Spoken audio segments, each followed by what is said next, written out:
good, Joe? Welcome to my review for the second episode of Dragon Ball Daima. We are back, ladies and gentlemen. Now the episode's back to its normal late last week. I didn't mention my review, but the first episode was a bit of an extended episode, a little over 30 minutes, because, you know, the first 10 minutes were like just recaps. So, makes sense when the episode's on. Now we're back to the usual 23-minute episodes, man. And yeah, man, this episode was once again fantastic, man. We really got to see Stephanie back as Goku, Kid Goku, Mini Goku, whoever the fuck you want to call him. She was great, man. I imagine for her, getting to come back to Goku after Kid Goku after so many years was just a blast for her, man. She sounded amazing, as well as the rest of the cast who were playing the younger versions of these characters, which I might have mentioned in my review of the previous episode. I was shocked to see that everyone got recast for their mini kid versions of the show. Like, I thought Stephanie was like going to be like an exception because the ADR director mentioned that the ADR director wanted to work with her specifically. So I figured she would get back, but you know, Chris would still be voicing Goku not Goku, would still be voicing Vegeta and Piccolo, and you would still have fucking Sunny as Krillin, etc., etc. Maybe they just like pitch up their voices because, you know, these are technically the same characters. They're just in the body of kids, so they've just been like a verb, but their minds are still the same. No, everyone literally got a recast. All the characters, even Bulma and Chi were recast, which kind of shocked me because I figured that this, you know, they're already voiced by women, and Monica obviously has voiced many kids in her days. I figured she would have been like still voicing Bulma, but you know, she would have like pitched up her voice or whatever to, you know, change up to this kid version of Bulma. Nah, they got recast as well. I guess they wanted to like give it a fresh new slate, get all new actors in there, let a lot of them be their first time ever in Dragon Ball, you know, and just let them play these iconic roles and like put their own little spin on it, which, you know, it's pretty cool. Everyone sounded great, man. Like Paul, I've heard the rest of it, Paul something Jr., who is the new voice of Vegeta. You guys may also know he voices Yuma in Ultra and Arc, which just wrapped up. I think he was like the main guy in Bell, that animated movie, that romance anime film from like a few years ago that was CG, that was basically anime Beauty and the Beast. I believe he was like the Beast character in that film. I could be wrong on that one, but I believe, yeah, it was 2022 that film released. Yeah, I think he voiced the Beast in that one. I could be, yeah, he did voice the Beast. Paul Satro Jr., that's his name. But yeah, he was great as Kid Vegeta, man. I really liked him. The rest of it, although it seemed like Mike McFarlane was still voicing Master Roshi, I think. At least it sounded a lot like him. I haven't actually checked to make sure behind the voice, but it sounded a lot like Master Roshi. So I guess he got to stay. Hey, but Mike's the GOAT, is the ADR GOAT, so we'll let that. Which, as you guys may have heard, recently he actually had a surgery to get rid of a brain tumor. That was successful and everything, man, but then Brandon McGinnis as well started a GoFundMe for like some post-surgery expenses, which cleared its goal in like 3 days. It was also pretty quick, man. Tons of VAs were showing their support, retweeting it, man. They were also dropping they were dropping bands for this shit, man. Like, if you go check, some of them were dropping like $5K, $2K, $500, man. I was like, God damn! That's all how money y'all are throwing in there, man. Which, hey, Mike McFarlane's the ADR GOAT, but yeah. So he's doing great, man. Even did his usual like walking pose a little bit after everything, a little after it was the goal was matched, man. So Mike's obviously doing great, man. It's good to see him back at it again, man. Anyway, let's get on to the rest of the show. So we start the episode off right where we left off last week with King Gomon wishing using the Dragon Balls to wish that all of the Z fighters get turned into babies or kids, and everyone else gets turned into babies, which ended up happening as we see. That surprisingly also went to Mr. Popo and Dende, even though they didn't directly fight in there. They were just kind of like, you know, just chilling like they usually do. Like, it was the same thing with Korin. Korin didn't get switched at all. So I'm curious why Korin didn't get switched when Dende and Mr. Popo did. Whatever the case may be, they get, so we got to see, and Dende didn't get back to like the kid we saw him when we first started, when we first got introduced to him in Z, which, as you guys know, Toonami is airing DBZ Kai right now, and they're now currently in like the Frieza saga. And, like, Frieza just went full form, and like he just beat the shit out of Vegeta as he's lost the will to fight. We realize he isn't actually a Super Saiyan yet. Incredible episode, man. But damn, it also guys just showed you how busted Frieza's final form was, at least in that part of Z, man, because obviously, you know, Golden Frieza and all that other shit. It was like, damn, even Vegeta's like on the points of tears realizing that he cannot beat him, and Goku's ready to throw him down. So yeah. Anyway, so after he makes the wish with the Dragon Balls, he's not, yeah, as I was saying, Dende gets in the kid. We saw in Z, he's now just a straight up baby at this point, while Mr. Popo obviously got turned down to a kid. So he gets so then King Gomon is ready to grant his second and third wishes. You know, as we know, Shenron grant 3 wishes. But apparently we find that's only to his regulars. For newcomers, they only get 1 wish. When the fuck was this established? I do not recall at any point. And like I said, DBZ Kai is on Toonami right now, and we're still pretty early on. So I feel like if it was mentioned, I would remember.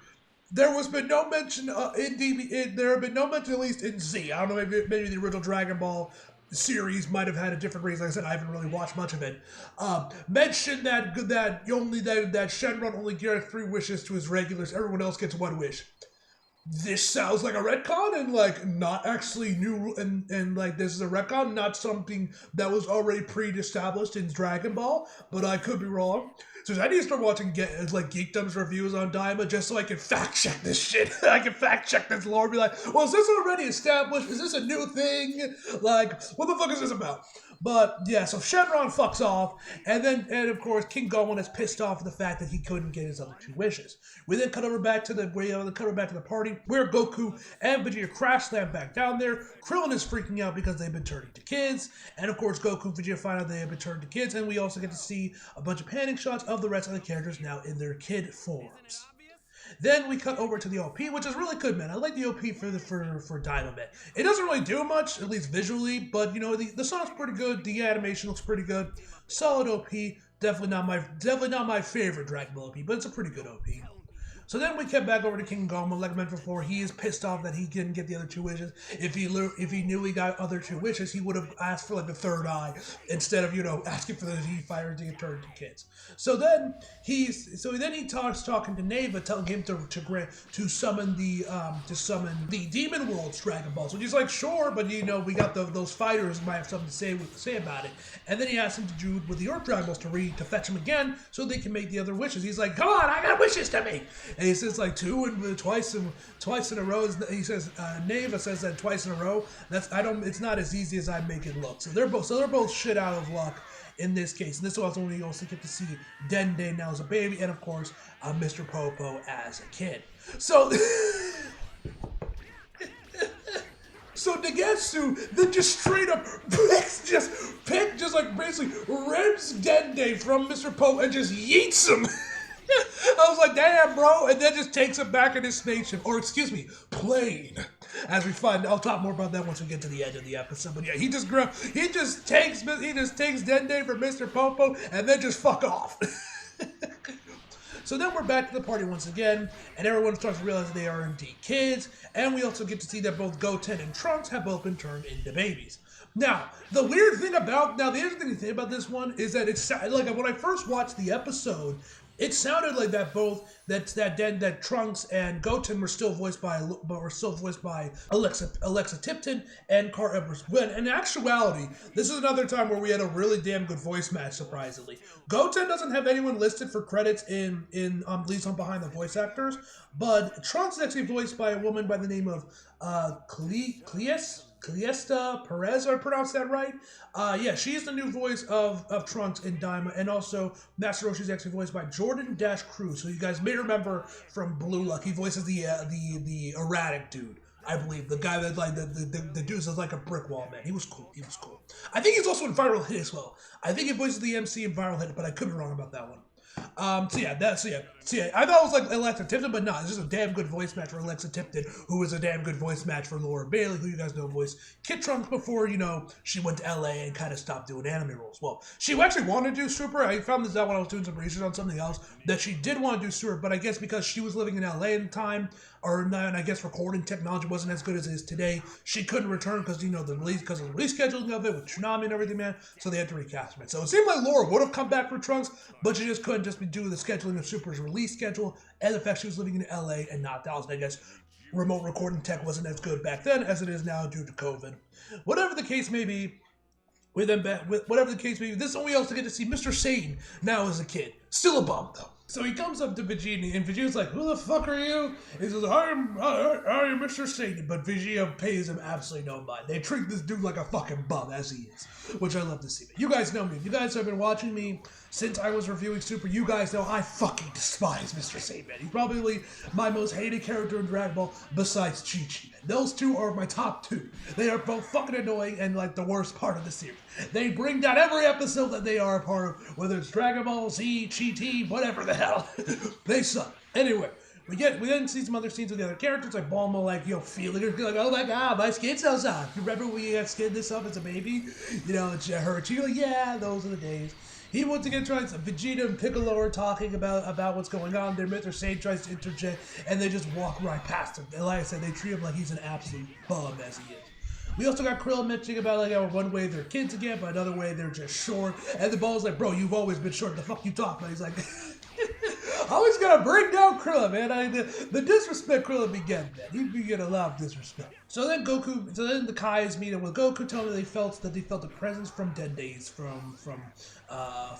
Dende's lookout, from the Kai lookout. So he goes over there. We get this really, or first before we get there, man, Goku struggles to fly and crashes into a table with a pot of food just like going right on his head, man. He's like, ah shit, ha ha ha ha.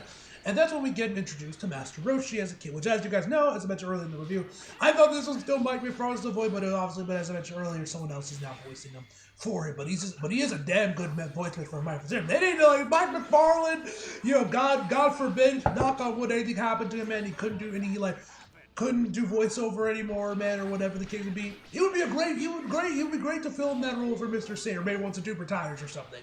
He would fill in that role perfectly. So at first Goku doesn't recognize him, but then he quickly recognizes that it is Master Roshi, and he's like, all right, I guess I don't really look like a turtle anymore. I guess he got come with a new day, and he comes up with the Turtle Hermit Big Brother.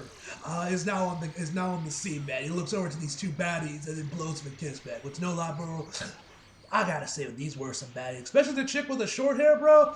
She a baddie. But she bad enough. Anyway, so this is when they get back over to Lookout. We get a really nice 3D panning shot of the Lookout before we head back over to Goku, and he lands over there and meets up with Mr. Popo. And so he tells them there was three of them, that there was one that looked like one that was a Namekian, one that looked a lot like the Supreme Kai, and of course a short, self-important man. I love the time he refers to King Deborah as a short, self-important man. I think it's what we're gonna call him for the rest of the series, at least for the review. Every time he's on we call him the short, self-important man. That's funny. So we find out basically. So as this goes on, we found that Degasu is actually the Supreme Kai's brother from the Demon Realm, and also somehow Piccolo knows about this Namekian Neva. Which he says, like, yes, the Namekians left the demon world years before I was born, and he drops all this new lore about. But at the same time, like, when did you learn all this, Piccolo? Because, like I said, DBZ Kai is airing right now, and they're still on Namek, and no point is anyone giving Piccolo a massive info dump of the history of his people. Now, to be fair, there are so many massive time skips in Dragon Ball. He could have learned all this information, off screen, but it is kind of weird how he, knows this much about the Namekians when it's been, never brought up before at all in Z or Super.